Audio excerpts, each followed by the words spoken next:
The first round of the college football playoff is complete, delivering two close and dramatic matchups that reminded everyone how unique and unpredictable college football can be. Missed kicks and special teams mistakes dominated the headlines, but two lower-seeded teams pulled off impressive road victories, making the bracket far less predictable heading into the quarterfinals. Ohio State faces Miami in the Cotton Bowl on New Year's Eve at 7:30 Eastern Time. The Buckeyes drew what many consider the toughest path to the national championship, potentially needing to defeat both Miami and Georgia just to reach the title game. While Miami's defense looked impressive against Texas A&M and sealed the victory with a crucial interception, Ohio State's offense is far more consistent and explosive than what the Aggies brought to the field. The Buckeyes have faced elite pass rushers all season and still controlled games with ease.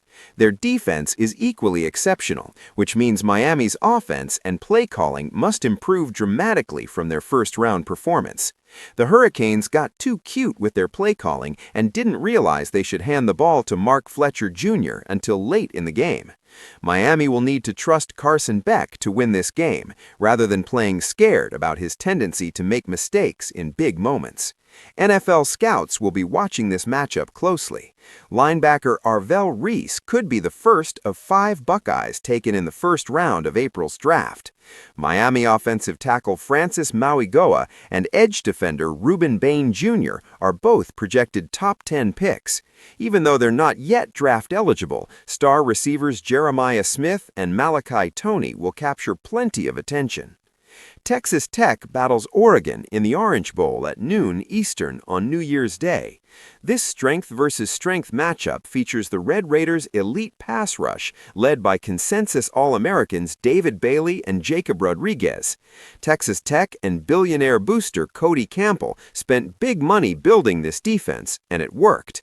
They have a plus 17 turnover margin, rank first nationally in rushing defense, allowing just 68 yards per game, and fifth in total defense.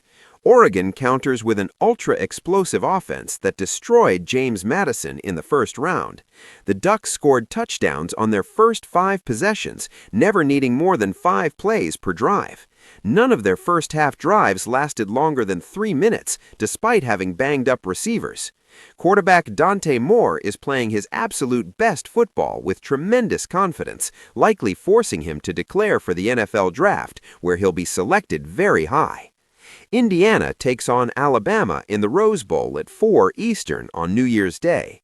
The Hoosiers are the top seed and favored by a touchdown over the Crimson Tide.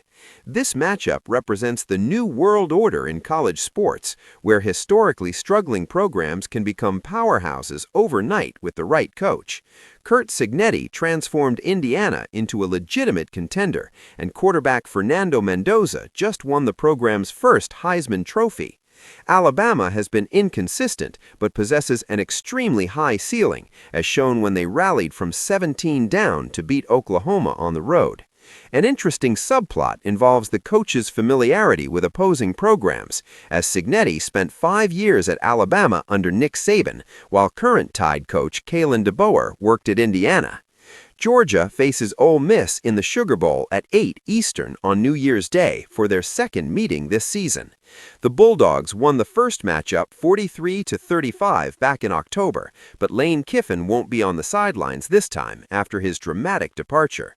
Georgia has been playing championship-level football for 6 weeks, with dominant performances against Texas and Alabama in the SEC championship game, convincing many they can win it all this year.